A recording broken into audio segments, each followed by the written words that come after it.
Guys, I'm not gonna lie. When I first heard KO, when I first heard My Man's Mad About Bars, I was like, rah, I didn't know that people could actually be so lyrical on drill. Like, the geezer literally shocked me with how good he actually was at rapping and putting his thoughts, feelings, and whatever's going on into a message, into music, into drill. I mean, there wasn't that many people being that lyrical and drill. Obviously, you've got your Mizzle Max and your Digger D's and stuff like that. But KO was saying stuff that was like, for the first time, it was kind of hard to keep up with what he's saying. I'm having to pause it and hear it, sometimes listen to it again and be like, rah, is that really what my man said? Or, you know what I mean? Like, my man's one of the most gifted rappers. He's clearly highly intelligent and is probably the best lyricist of drill in the UK, like if we're going to be 100% real. But that being said, he's obviously been arrested recently for murder, yeah? Because he allegedly knew something that the police didn't know. And by then saying that in a lyric, Big Booth and Little Booth got hit by the same SIG. By saying that, he's then said something that apparently only the perpetrators of the crime would know. Yeah, so we're gonna have a little exploration of this because it is a little bit confusing. But for me personally, the way that I'm looking at this, yeah, and I'm sure a lot of fans are looking at it the same way, is that he's such an intelligent person. Is this really in his character? Is this really the type of person he is? Is he really that intelligent to be able to come up with these lyrics that are, to be honest, levels ahead of most of the drill scene? Like, he really is levels ahead of most of the drill scene. To be smart enough to come up with the stuff that he comes up with, do you think he's also dumb enough to say something that is so incriminating to himself and to land him in that position? Because from what we've actually seen, looking through the actual evidence of why he's been convicted, is all we can see is that he's referenced the fact that two people were shot with the same gun in a song. And it's assumed that that information would only be known to the shooters. That's how the police are looking at it, is, yeah, he referenced this shooting. He referenced the fact that it was the same gun. Only the shooters would know that. But if we're going to be completely 100% honest, yeah, we're from the streets. If I'm in a group of friends and they go do a madness somewhere and they come back and tell me about it, I'm going to know about it. So I may not have had to have been there. For example, if I've got a friend and my friend is called G and my friend comes back and says, yo, I just hit a lick, yeah, where I had to go to the house, I had to disable the fucking system, the burglar alarm and all that, rare. And then the police, I rap about it. I'm like, yo, that's cool. That's a cool story. Let me put that in one of my bars, yeah? So I rap about it. Yo, G just got back from my burgs, blah, blah, blah, whatever I say, yeah? And then the police arrest me like, yo, the only people that would have ever known that somebody hacked that burglar alarm are the people who were involved in the burglary. Like, come on, where's the logic in that? Like, let's actually just be real. Where's the logic? It doesn't really make too much sense to me, considering all the reports that we can see so far are literally pretty much saying that's the only evidence that KO was convicted of. I'm not sure about the other people involved in the case, and yeah, I am singling out KO. So yeah, it just sounds a bit unlikely to me, to be honest. But like I said, the streets talk. Anyone with that information could have gone and told somebody else. And people, if you're known to be friends with the suspected shooters and stuff like that, of course you're going to know insider information that the police may not know. So this is raising a question of how much evidence is actually needed to convict somebody, and what other evidence is there, if there is any. Like, let's not forget about the victim either. Like, rest in peace to Casey Booth. Unfortunately, he didn't pull through, but at the same time, it might not have actually been KO who was there or who pulled the trigger or had anything to do with this. So this could be a case of injustice, and it could be a case of the police are misconstruing something and taking something from something that wasn't really there.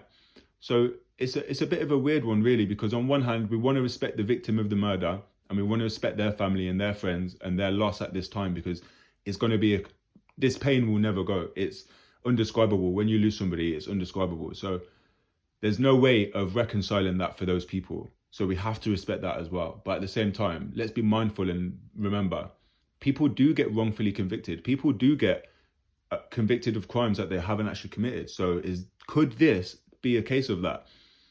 I think it's something worth exploring. And if there is a chance, even if it's a 0.00001% chance that this person isn't guilty, then we should explore that chance.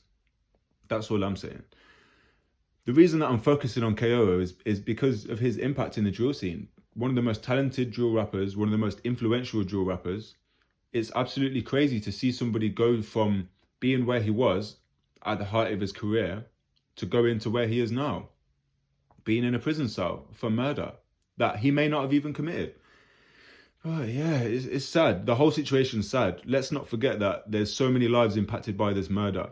And there's things that people don't think about. Obviously, the victim's got a family and friends that have lost a loved one. The accused and the imprisoned have lost their freedom and hurt their family and friends, as well as potentially actually have killed somebody. Any witnesses of the murder and perpetrators will likely be scarred for life.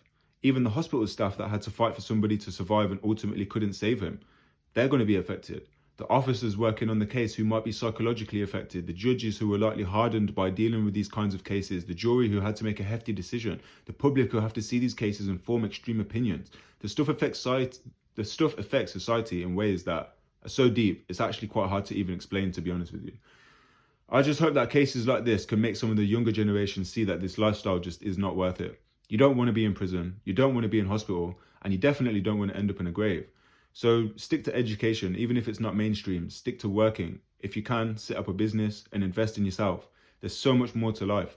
But like I said, we do need to try and explore the facts about this case.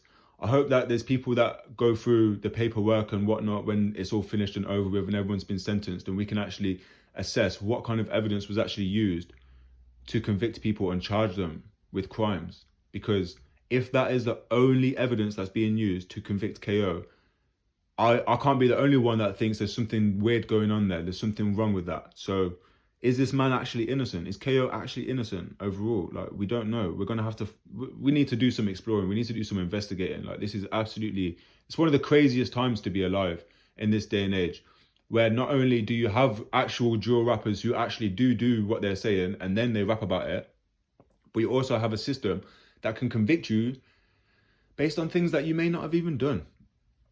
We've already seen producer Walks come out and talk about KO and say that he doesn't think that he was involved or that he was there. So what does that say? I mean, most people don't tend to come out and speak so, how do you say, convincingly. Most people don't come out and speak so convincingly to state a fact if they don't honestly, truly, and really wholeheartedly believe what they are saying. So there's a lot of people in the scene that have been quiet about this whole entire scenario and this fiasco. And what we need to do is get to the bottom of it. Like I said, you don't want to be in prison or in hospital or any of them things. But if there is anyone that's watching this and feels stuck, feel like you need some advice on how to get into employment, how to write a CV, if you reach out to me, I promise you I'll help you as much as possible.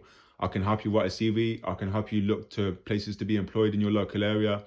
I can help you, even if you need to get into universal credit. And guys, I said this on a video before, like I'll help people get onto whatever they need to get onto. And universal credit sounds like a waste man thing at first, doesn't it? Because yeah, you're getting free government money and that. But what you don't realize is these lot can put you on courses.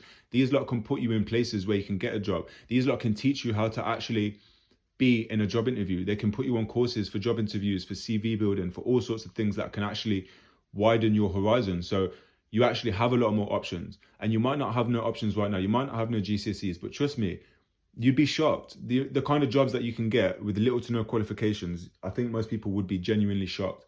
And if you think about it, for most of the vast majority of youth, to get a £300 to £500 a week versus you're looking like, to get £300 to £500 a week from the government, from wherever you're working, you don't have to worry about it. You don't have to have police chasing you. You don't have to worry about nitties robbing you. You don't have to worry about other people trying to rob you and come and take your food and this and that. And you don't have to worry about bringing shit back to your mum's house where anything could happen.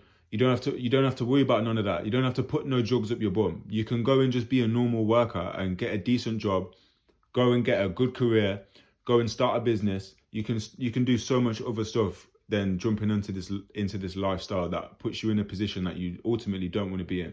So guys, I don't care if my videos get 50 views or 10,000. I'm going to stay consistent because when I was a younger, I needed a person like I am today.